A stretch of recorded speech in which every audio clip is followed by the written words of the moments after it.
I was advising some of my younger sisters. I'm like, you guys, you need to marry chief supporters. Those people are patient. They're loyal. Those men are loyal.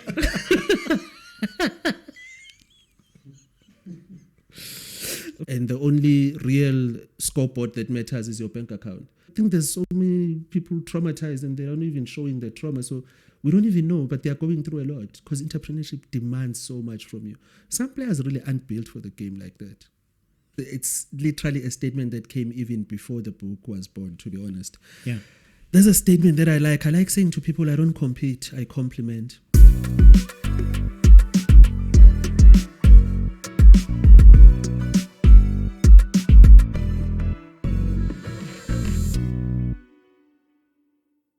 Welcome to another edition of Mindset Profits. I am super excited today because I'm chilling with a coach and we want to talk about how to run your business like a business coach. Looking at your business with the lens of a coach and identifying what your blind spots are, what your core strengths are that you could already amplify. So I am joined by Coach Scelo, Buthelezi. He wrote the book, Boss the Game. Boss the game. Coach your business like a soccer coach. That's me. I'm saying it right. Eh? Yeah, no, you're sure right. So this is going to be for everyone who wants to start a business, those that are in business. So we just listen out for what your blind spots are, even in that side hustle, what areas you need to be looking at to just improve so that all of us get on the path of growth and success. And I want to, let me start here. What's the worst thing you've said on a podcast? I'm afraid to say because then it's going to be on this podcast. That's just wrong. But we say a lot, but in the moment you say what you can, as a coach. You play the game as best as you can. It's fine. So you've never had a bad moment in my podcast? Not as terrible as, I remember I was telling you about a time when I was doing a TV interview. Yeah. And I forgot the numbers of the employer that sent me to go into that interview. I was promoting an enterprise development program. And I'm flowing towards the end. They're like, okay, your phone numbers, I'm like 011. I drew a blank. The numbers just started looking the same in my head. I'm like, this is bad. Was it on radio? It was on TV. It was, what was the channel? It was on TV though. Did they edit the part out or it was live? They never did. It was live. They just let it. I think it was live. I think it was live. I remember watching it. I was just like, after all that good work I've put in. Well, the good thing is, Coach is human. Welcome, man. I'm glad to be here. I'm so happy to be here. I've been looking forward to be here. Is it? Yeah. I love your platform. I love what you do. Beautiful. That's beautiful. We love having people around that love the platform. Why did you write the book? In your journey, what season did you hit that made you feel like, you know what, this is the right book to write and this is the right time to write this book? The book has taken many different forms and shapes, many titles before. Yeah. I can get a little bit into how it ended up being Boss the Game, Coach Your Business Like a Soccer Coach. Yeah. At the time, I was really feeling like, wait a minute, I'm having mostly a conversation about people's addictions. Because I'm talking about time management. Once I talk about business, I talk a lot about time management. Yeah. And where does the time go? And I realized, wait a minute, I like soccer so much. I've been losing a lot of time myself and I spend a lot on soccer. Let me create a product that can complement. So I'm trying to get paid from my addictions. So I'm trying to sell a book because I like soccer. But honestly, when I look at the game of life and I look at the game of business, the parallels are just amazing to me. Just from the mere perspective that as a coach, I get to stand outside the grounds. I get to see different positions and how they affect each other. I know deep down inside as a coach that a striker needs a defender needs a striker. So seeing all these things, I'm just like, the conversation I'm having is more about self-coaching. It's more about what would you do if you couldn't really have access to a coach? Okay. For whatever reason. And to give you, I'll just lend here a real background of it. There was a time when I was really doing well and I had picked up a lot of energy from mentor, a lot of relationships, and I was working. But you'll find people who will phone you and they'll say, Buthelezi, I got your numbers from Smangmang. Can you help me? And I couldn't quantify help because I still have to feed a family. I can't put an invoice and say, for help, to run. I don't know how much help is. Yeah. So I decided, no, man, let me package my ideas. Let me get someone to have a book and just self-coach. So I tried to put in as much as I can just from day to day, what I see when I talk to people who are still starting their businesses. And people who've been running for a while, maybe you want to pivot, you're growing, you're scaling. I thought, let me just put it all in, let me just use my language because I just feel it's more understandable that way. Mm-hmm. If I talk about balance in the game, if I talk about rhythm in the game, if I talk about, then the conversation just started flowing. Then I thought, yeah, this is what I'm going to call it. I'm going to lock it here. I'm not changing this name anymore. I'm not trying to play around with this idea. I'm just going to stick to this. That's how it came about. When we were talking offline, you said you could have written this book about the Bible and said God created Adam and placed him in a garden. I know. For me, we are communicators as coaches. Yeah. The game requires strong communicating. It really depends. And I like to listen to a player, look at a player, see how you are playing, what's your rhythm like, and then I try to coach from that perspective, understanding the player first. Sometimes you find players that are, Christian or are really into religion. And I say, no, because it's just a language. It's still the same thing. In the beginning, God created, so God must be an entrepreneur. Yeah. What did he create? Heaven and earth. Oh, tangible, intangible products and services. Now we are getting somewhere, Oh, there was a garden, so there's a whole shop. It has front of shop, it has back. And you put a manager there. Manager, I just dog. Okay, now we are talking, So it just depends how you want to communicate. It can go several directions. Your mind goes places, bro. All right, so in your intro, you already brought up time management, and I want to ask you, when you look at time management and energy management for entrepreneurs, and you talk to us about the wasters, time and energy wasters for entrepreneurs. Ooh, I really love you calling that energy management. Because when I summarize my coaching and I try to have it reflect in the book, it's mostly for me just tracking 3 things. I usually say, let's just be clear and be very specific about money, time, people. I just need those 3. If we have those resources, we are strong, Yeah. Somewhere in there, I'm looking at, because for me, it's about being accountable. Running a business is mostly about being accountable. Yeah. You could do anything with the 24 hours. I could do anything with the 24 hours. We are all given a 24 hours. And I look, let's track what happened to your hours. What did you do with your time? And I realized, man, there's a lot that happens. Sometimes I'm going to sound like I'm preachy because I'll say to people, no, your time is you're losing your time somewhere. I'm going to sound like I'm not talking about business. Ne? Yeah.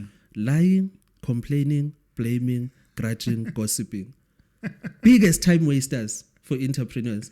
And I genuinely believe that entrepreneurs you are about action. You should always take action. If you are a waiter, if you're waiting for something, waiters belong in the restaurant. Go and wait on tables.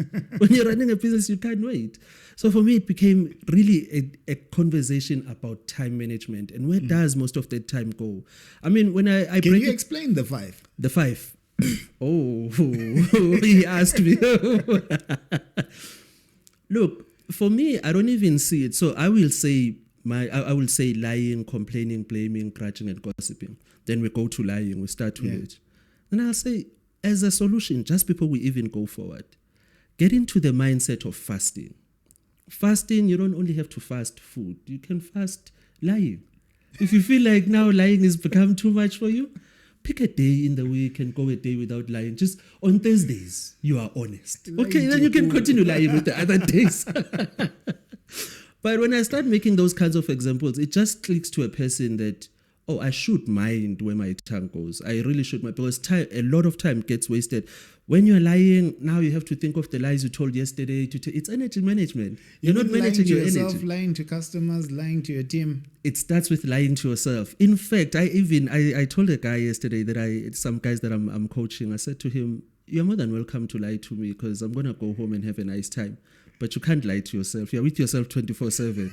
So I don't know why you're saying the things you're saying to me, because you can't lie to yourself at the end of the day. For me, that lying starts with lying to yourself, and it's dangerous for an entrepreneur. When you're not even putting in the right figures and you don't even know why you're doing this, because you're lying to yourself. You have to be honest with yourself, because we are mostly all of us here to introspect and reflect. That's what the game will make you do. You will look back and think, how did I play that game? What could I change? What could I do better? We measure everything. So for me, measuring just from the lying, you know.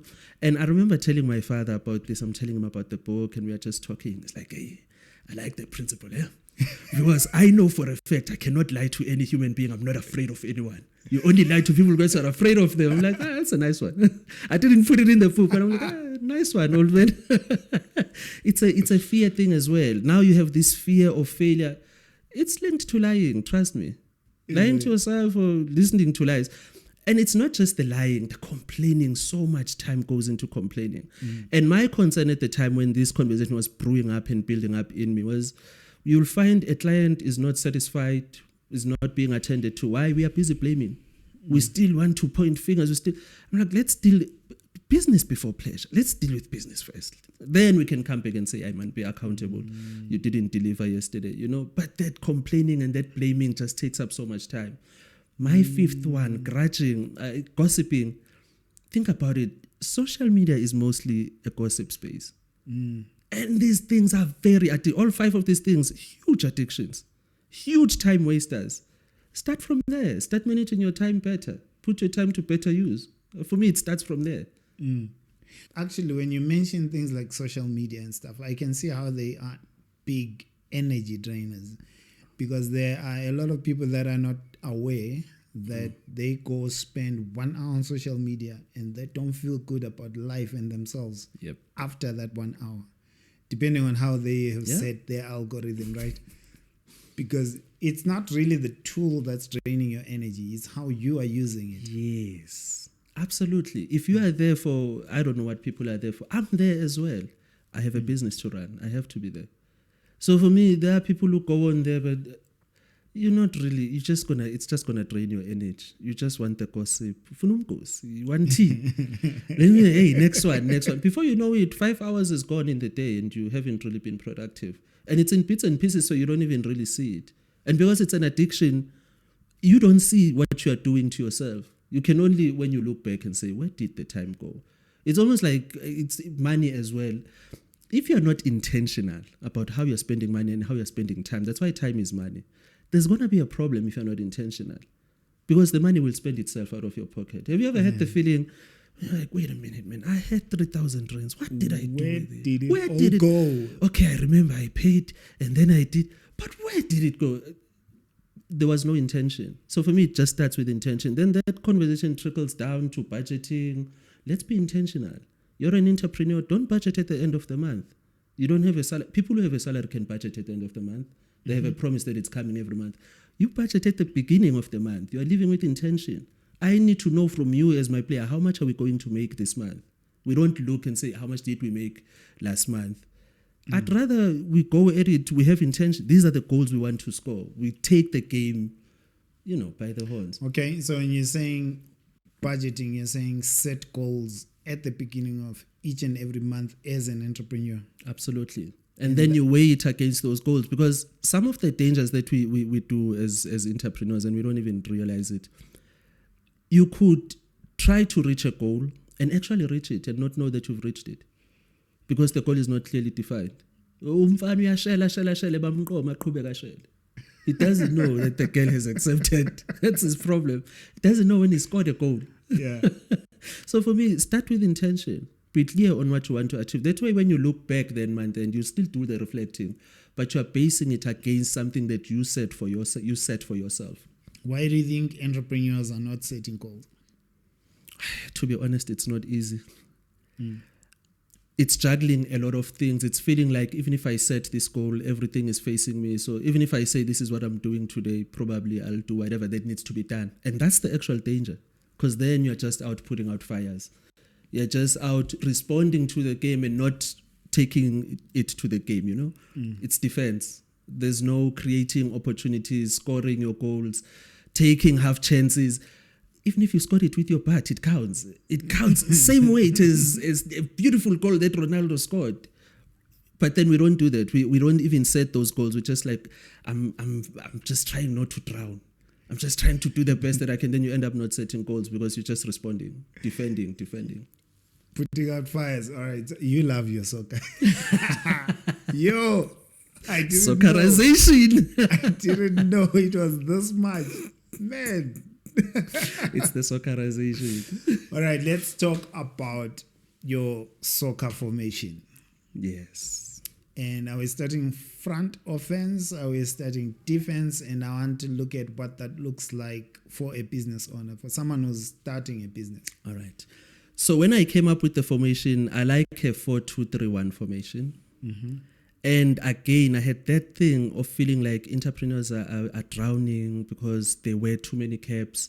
So there are all these positions. Even if I'm the only person in this business, let me be aware of what other positions need filling. This way I'll partner correctly. This way, as I grow, I'll scale correctly. So in my 4-2-3-1, the defense is very important to me. I'm sure you've heard it said before. I don't know how much you like your soccer as well. Defense, I do, but clearly not as much as...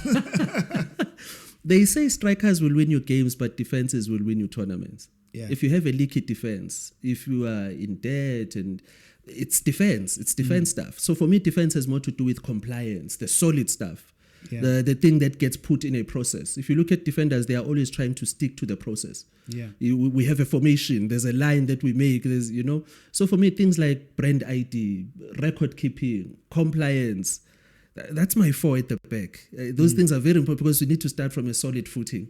Yeah. And then in the middle, it's communication. Because everything requires communication. So I use internal communication and external communication, for lack of a better way of explaining it, HR and PR, Because one of my midfielders needs to go forward, the other one needs to stay. There must be that, in and out. Wait, who's internal, who's external? PR is external communication. HR is internal communication. I need my guys to mind, how are you communicating just internally? No, but I'm alone. I run a business alone. You are talking to someone. Business is always about money, time, and relationships and people. You are talking to, whether we call them suppliers, whether we call them employees, whether it's about people, full time, always. Yeah. So, all right, let me go to my front line. So you've covered the 4 at the back. The 4 at the back. I've covered the middle field. For my front line, my wingers. You missed the goalkeeper. Oh, yes. I'll come back to the goalkeeper. The goalkeeper and the striker, okay, let's save them for the end. We'll get to them. Very important positions, those. So in my wingers are sales and marketing. Yeah. We need to create opportunities. Always. We need to create. We need to keep pumping in to create. And my number 10. Sales marketing. For creating. How are you thinking of this? That was because I'm watching a normal game. Chips is busy losing when I'm thinking about business. I'm thinking, did you smoke something special? Where does all this thinking come from? No, man, my number 10 is innovation. It's strategy. That's the playmaker. That's when you put on that cap, you're really working for the strategy of literally what happens in your whole field. Then, of course, my striker is the entrepreneur. This is the person that must take chances, create chances, score as many goals. I'm so into goals. Every single person that I meet, when they ask, so what do you do? Hey, I collect goals from people. I want goals. You must give me goals. So for me, the 2 main positions are my striker and my goalkeeper. Because my goalkeeper symbolizes the management. The person that stays in the business and focuses on day-to-day running and actually gets things ticking. They need to be solid. There must be a process. Things must be standardized. We must know exactly what we are doing when we are doing it. They can see the whole picture. Yeah. The whole picture is in front of you. So when you lay your things out, you lay them out correctly, The entrepreneur, I want my entrepreneur to be free. I want him to make as much movements, move into the right spaces. Call for the opportunity. As in, don't wait for people to phone you. But in our soccer life, we call for the ball. We don't want players that hide in the game. Someone is quiet in the game. We can't even pass. We don't even know, are you still here? Call for the opportunities. Be the one that engages, that creates the chances. Take chances. Dribble. If you have to go past the security guard, dribble. Just don't do illegal. Don't be offside. But you're more than welcome to dribble. That's what you're calling... Still play within the rules of the game, Scramble my mind. with those two positions. So your offside is the illegal it's stuff. illegal stuff. Don't be caught offside. The brown envelopes. Don't be caught offside. Because the thing about reputation, once you lose it, it's never regained. So don't even play offside. Try to keep it onside. You don't want to be the guy that's known for being offside. And for you in this example, the dribbling is getting past the gatekeepers. Yes. Because no one will just... So you'll have to dribble. At some point in time,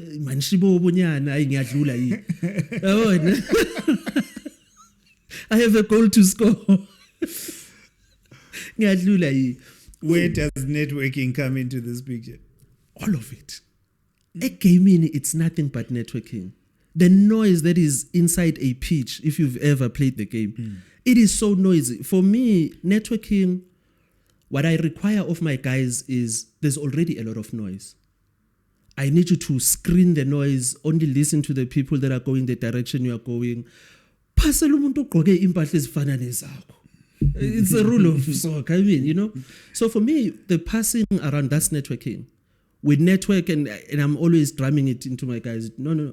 I've seen a situation, just to digress a little bit, where we had a game, an actual soccer game, and two boys up front are not passing each other. They are mad at each other. And we are like, what is going on? Because we are relying on them for goals. We find out this one took this one's girlfriend during the week. Now you have people who are not producing. Now I'm bringing it back to business. Because they did something to each other. No, we network. We talk. We get over it. The game is more important. One person scores, we all celebrate. So for me, the networking part comes in, how quickly do you also, when you get an opportunity, let's say you are defending, so you are sending out your registration certificates. If it's construction, this is my grading. I'm solid. Now the opportunity comes. How quickly do we send it forward for our striker to... and we get it over the line? That for me requires a lot of networking. And again, I'm just describing these things like this because I notice that the bulk of the people that I'm exposed to speak that language. So when I get to them, I don't say break-even analysis. I don't say balance. I say it in their language, but I know what I'm doing. I know that ultimately I need you to play the game the right way. I need you to score important goals. I need us to feed our children. This is how we are doing it, you and I. And the only real scoreboard that matters is your bank account. You could get out of a game having played very, very, very, very well, but you didn't score any goals. You were busy for the whole month, but goals. The goals that count, they show up in our bank account. You're tired, but you didn't score. And it's always so painful when you are sitting with someone that you are coaching and you can realize they are now trying to give you, it's reasons, but low key, it's excuses. It's like, but we didn't score. I don't know how else to tell you. I know the game has been pressurizing you. It's been very tough. There's family involvement. There's everything that's happening to you at the same time, but goals. Okay. Where do fans come in this picture? What are you calling fans in this game? Fans, your biggest support system and also your biggest downfall. Fans have a rare, let's call it a gift, to be able to interpret the game, and they know so much better than you. A fan, because of their view, will criticize, why Asakor? Why doesn't he pass? So for me, the fans, that's where your support system comes from. But you need to really look at who's really supporting, because some supporters are not very supportive. Some supporters, they'll say, we support this team, but they are there to fire the coach, bend the chairs, critics. That's where the fans come in. And they are very, very important. You cannot do this without support. It's impossible to. You need people that will be your fans. And somewhere in there, I get into conversations with guys about how you really get fans that are the right quality for what you're doing. Because sometimes we get these fans, but these people, once I'm and I miss, now they are gone. Now they are no longer here. That's not, you want someone that supports you in such a way that, right now our team is going through terrible stuff, but I'm still here. We just won a cup after so many years, I'm just saying. As the fans were always there. You need the right kind of fans, and you can't do it without fans. Oh, you're telling us who you support. I don't want to say these things in public now. You don't want to expose your trauma. I'm trying not to expose that trauma. I was advising some of my younger sisters, I'm like, you guys, you need to marry Chiefs supporters. Those people are patient. They're loyal. Those men are loyal.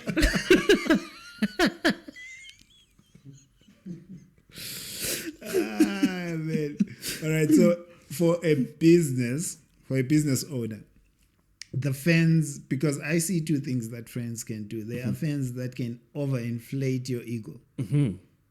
Very much so. And that's dangerous for an entrepreneur. Yeah, very. Very, but also at the same time, I do have to be honest. I like my strikers with some ego on them. I like my strikers feeling like they walk into the pitch having won the game already. I don't want us to set up a meeting, go to some boardroom, and when you are there, like I want my strikers, hey, Bafo, siyangena no. I want them to have that. And it will take certain fans to put that in them. Yeah, when we see what you're doing, boy. Yeah, man, you know. But you are right, there is a danger to it. As with anything in life, too much of anything, just not good, you know. Because once you do get too much of that, the business game, man, has this sensitivity in that it respects that time is money, you know. And once you do lose reputation in the business space, it's very hard to regain it. So it kind of forces you to really be present to the game. Once you are over too much ego on you, it's going to be a challenge. Because at the end of the day, like we said, you are dealing with people on a full-time, whether they are suppliers, they are stakeholders, they are it's people. If you can't deal with people, you're going to have a challenge in business, a serious challenge. And how do you say, or coach entrepreneurs to deal with criticism? Because it can be crippling. It can come from pockets of fans, if we are using your language, that can really hammer your confidence. So if we're looking at the fans, criticism, we say it can overinflate your ego, and we can see that for the most part, it can do you good as an entrepreneur. You want to be confident. Yes. You need actually to be confident for a lot of the opportunities, especially opportunities that are bigger than what you've done before. Yes. But criticism can come from pockets of fans that don't have the emotional intelligence, and they are very good at causing damage. You know what? Love for emotional intelligence. That's where, as a coach, one of the first things that I do for myself, anyway, and I think most coaches do this, you look at your player and you look at, is this the kind of person that needs an arm around their shoulder when they are criticized? Or that needs a kick up their butt when they are criticized? It's important to know your player, because how I react is more important than the fan that criticized you, because I'm your coach. At the end of the day, if you lose, we lose. If you win, we win. I'll go and feed my family with the results that you produce on the field. So my word comes more from, I do have that emotional intelligence you need. All are not really for you. Their criticism is not helping your game. And I can see the results, so I can be able to say that to you. But you must be able to take my criticism as your coach. It will always be constructive. I'll always speak from a position of, I need you to score these goals, but I must criticize. I don't like how you played there last week. There was a clear opportunity there. Why didn't that go over the line?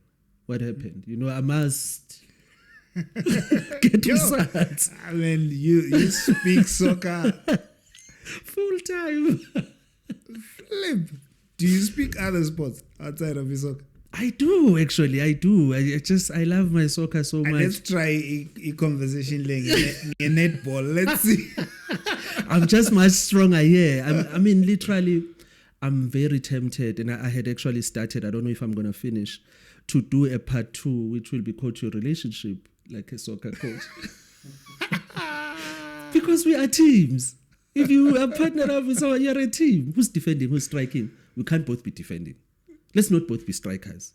There's a conversation to be had there as well. But I was just like, maybe the soccer thing is too much. It makes so much sense when you say it that way. But you love your soccer, bro. How do you become relevant to someone who doesn't have the soccer context, though? I get that question a lot, and I really love answering it. I actually have 2 directions of answering that question.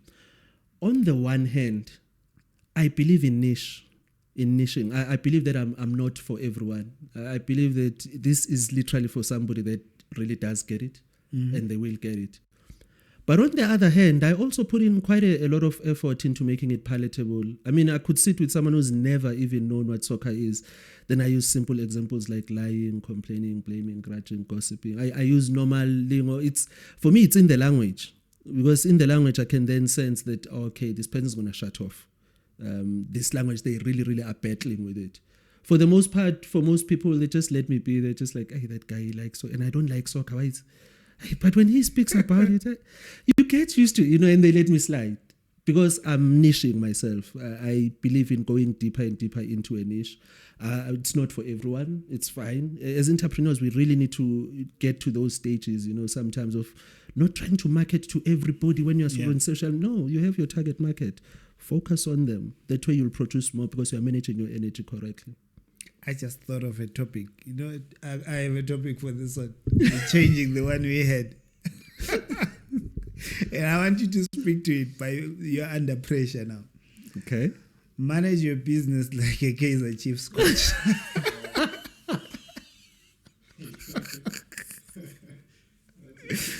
That one is difficult. That one. Hey. No, let's break it down because you need special skills. You do. Sometimes, I don't want to say too much. I don't know why you're putting me on the spot. But you soon realize as a coach, especially because I've worked a lot as an independent coach, I literally get to pick the club that I coach for. And I like to transfer the company culture. Because some of the things when we are coaching in business, they are not teachable. I'm not going to teach them. But you will adopt the culture. You will... Hey, there's a culture, is it trickling down correct? When they're watching the culture, we win things. We don't win. It's like, hey, there's a disconnect over there, my friend. What's happening? So, part one, you have to be aware that you choose the club you coach, which means you choose the business to get into. Yes. Second is... And there'll always be club owners. There'll always be suits and ties. There'll always be some tick box exercise thing that you need to do. There'll always be some CIDB to be graded on. There'll always be some central supply database thing. There'll always be... So fans with an opinion. It's fans with an opinion, but also if I'm saying I have a strong, solid defense in what I'm doing, it means I'm ready. The opportunity could come right now. I'm ready. Because if you need that, I have it. If you need that, I have it. So the principle is once you've selected the business, back yourself that you are the right person for that business. Yes. And that's the hard part for us as coaches. Because I've constantly... A lot of coaches have come and gone there. I watch that game more than I watch what happens on the pitch. You won't believe. I like listening to post-match and pre-match interviews. I like listening to coaches speak because I think they tap into something very, very interesting for me. I'm always asking myself, as people in leadership in general, the president to whoever that's in leadership, how honest should we be with the people that we are leading? I'm not talking about lying to them about dishonesty, but I'm talking about what do we keep, what do we say. We don't want to alarm the people that are following. So I look at how coaches navigate through that because you'll find him, he's still in a state. The game has just ended. Things did not go right. Very calmly, we're going to go back to the drawing board. We're going to, So people like that fascinate me. I'm just like, hey, Muna, and they caught you at a very bad time. I mean, I see what just happened. You just lost yet another final. Yet another derby. At least this time you won. The coach still has to say something, So I look at that game a lot. I listen. I'm like, I like how honest this coach is about, his staff. He's just honest. This is what I'm doing. It may work, it may not work, but we are doing this right now.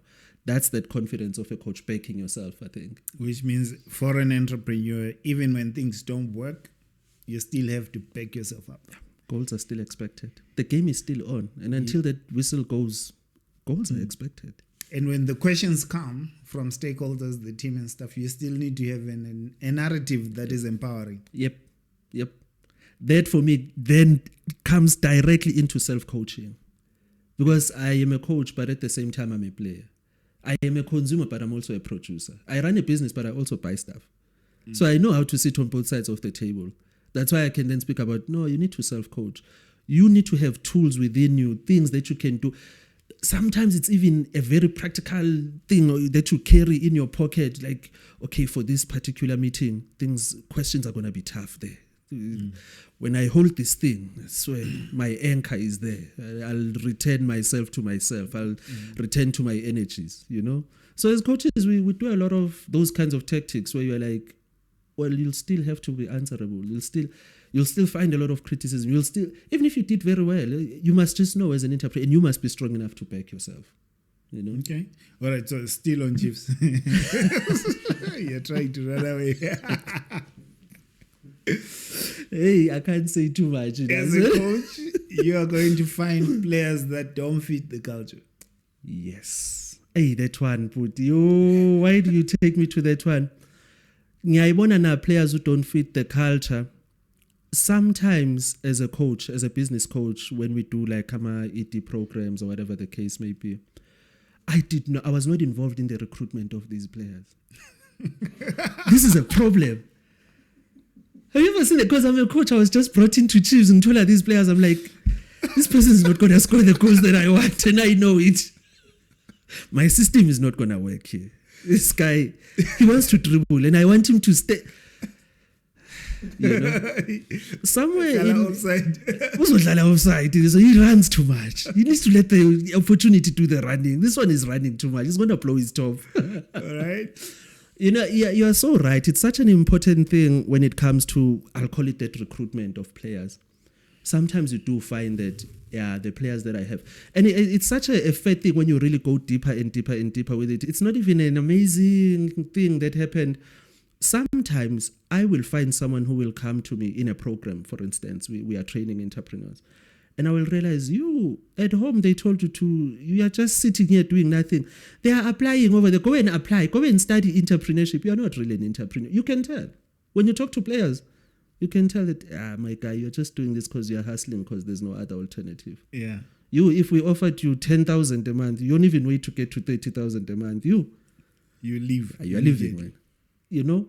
And as a coach, then you learn to work with that energy. You learn to try and balance that out. That's why for me, I try to foundation things on, and I say this so many times, it's weird. I say we are here to feed our children. So if feeding your children means you're going to have to close this business and go and get a job, primary is what we value, we prioritize. What we prioritize, we value.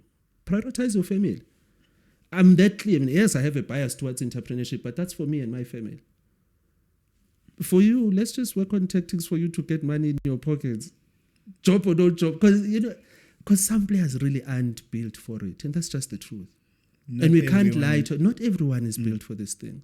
There's a certain stamina that you need for this thing that, other people, honestly, you're just making them more frustrated. And this year, I'm focusing on mental health for entrepreneurs. Just when I do talks, I like to incorporate that. I really worry about what entrepreneurs go through and the impact that it has just on their day-to-day lives. I think there's so many people traumatized and they're not even showing the trauma. So we don't even know, but they're going through a lot because entrepreneurship demands so much from you. Some players really aren't built for the game like that. Okay. No, see why I'm quiet. Yeah. I even got scared now. I'm thinking of my question. You're thinking of Kaiser Chiefs again. When you talk about mental wellness. Who needs it more? Let's leave this alone before we get attacked. Hence mental health for us. People who support. How many years did you wait to win? Oof. How many years did we not win? Wait to win, yeah. 10, I think. 10 years. I think the last time I saw a trophy was 2015. Well, it's a cool I have a daughter who's never seen my team winning anything. According to her, she's just confused. Why is this man sitting here watching this thing all the time? And he drives and he goes to watch this. She's surprised. I'm happy. I'm like, hey, trophy. It's like, oh. According to her, she's a 5-year-old. I'm sure she's like, my guy, you've never said anything about trophies. But you keep being loyal. I've been here for 5 years. I've never heard you talk about the trophy. That's something on patience for entrepreneurs, right? Yeah. I was talking to one who is making millions now, but in how she started, actually you met her. In how she started, she had 1 year of no revenue. Faith. And it's important to make a plan for those gaps. I'm now getting to a stage where I'm demanding of my players that we put a timeline on the downtime. I need to know how our cycle goes. I need you to be able to say to me, we will have X amount of money in October of 2026. Because it says to me some work has gone into that. Once it's not a dream, it's a plan. It's not a wish, it's a plan. It has a timeline to it. But you're right, there are those dips, especially when we are still starting to put everything together. You need to know when you're going to break even, just for your own soberness, for that mental health part. Oh, yeah. Ne? We almost I got you your chips. I didn't see that. I've never spoken about the team. I'm too respectful.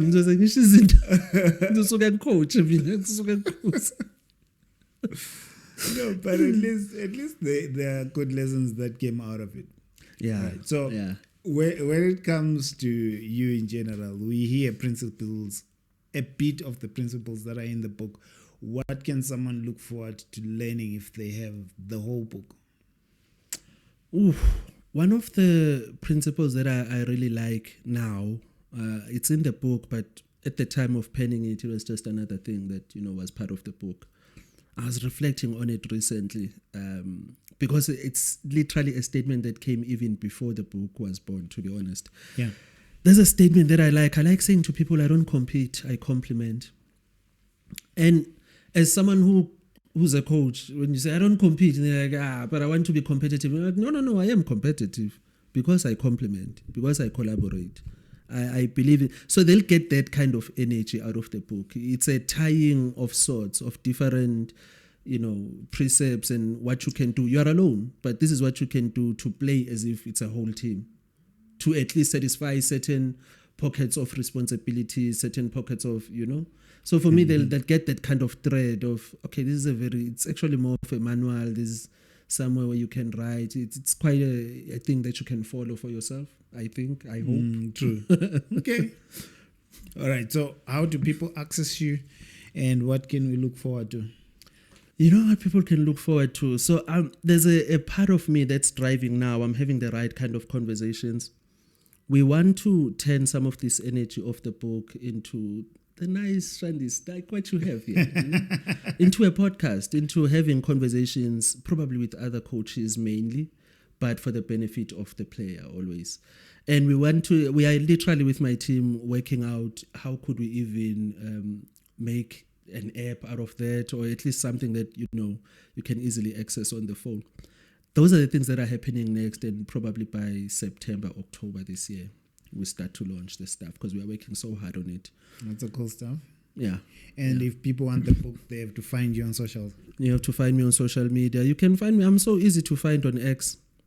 Just Coach Scelo. I think sometimes I even call myself the Zulu monk. It's it's a name that I got. Hey, I've been rapper. I've been rapper. What was going on there? I feel to have lived a life and a half. I'd like to believe. You've tried stuff. I've tried stuff. I've tried stuff. Man, thank you for coming through. All good. One thank you. question. I forgot to ask this earlier. It just came to me now. Looking at the formation, the different players that you were putting up, because someone can easily assume these are employees and then come back to say, I've only got 2 employees. How can I have 10 players on the field? I hear you. How does that translate to me having 2 employees, 1 employee, 3 employees? It's funny how you conduct these conversations. It's so brilliant. That was actually the biggest pain that I had about the book. That I'm speaking in multiple different levels. How do I tone it down so that a person can get their own journey out of it? Yeah. Because I'm trying to talk to you as a coach. I'm trying to talk to you as a player. I'm trying to talk to you. But to lock it that, no, Konamanje, we are talking about your employees, your players. You are coaching them. No, Konamanje, I'm talking to you. You are coaching yourself. You are self-coaching. I've tried to put it as best as I could. Yeah. It was a struggle, but I tried my best to at least be directed on certain chapters. I'm actually very specific that I'm talking to you, coach, when you are coaching. There is someone, I think it's Keith Cunningham, who wrote a book about the 4 heads. Well, it's not about the 4 heads of entrepreneurship, but it's just a chapter in the book. And his frame around this is you wear different hats as an entrepreneur. Yes. These hats are the kind of thinking cap that you need to be Yes. applying to how you approach things on a particular moment in a day and stuff. So in your case, you need to have a sales cap at some point. Think like a salesperson. Yes. You have marketing. Think like a marketing And person. for me, it probably looks a little bit like, how do you respond to the game? I like asking that question from my players. That I need to know how you respond to the game, because some things will happen when you are alone in the field. I won't be there. I'll be outside. I'll still be shouting instructions, but you'll be facing the game. Yeah. And I know how difficult it is to try and score a goal when the goalposts feel like they are moving. It feels like there's too many bodies in front of you. I can't score this goal. You're going to have game intelligence. There's a chapter there on game intelligence. This is what right response do you have for this situation that you're facing now? Are you responding as a player? Are you responding as a coach? Because it needs you to have that intelligence to be present in the game. We can talk about tactics. Yeah, we'll run on the left. That's how we're going to score. We get the okay, let's run on the right. You're going to have to respond to the game as well and be adaptable. All right, thank you, man. You said we can look forward to a podcast. Yes. When is it launching? Yes. We're looking at September. It's going to be a roundtable situation. I'm going to invite you. Please honor me and come through. I don't have your level of soccer, bro. Do you know how tricky it is when I come to your space here and then I hear someone say, "Coach," and I want to respond. I'm like, oh, they're not talking to me. By the way. Yeah. It was nice because even when we met, you were saying, they call me coach. I said, they call me coach too. Like, no, they call me coach. I'm like, I don't know, Mike. But anyway, thank you for joining us till this time. Just let us know what you enjoyed. Give us some questions that you would like for us to answer next time. I go through the comments, and if you see responses, I personally do respond to comments. So thank you for the support. Thank you for helping us get to where we are right now. As you can see, we have sponsors now, so we are upgrading everything. The set is going to be changing to a whole different look. So thank you.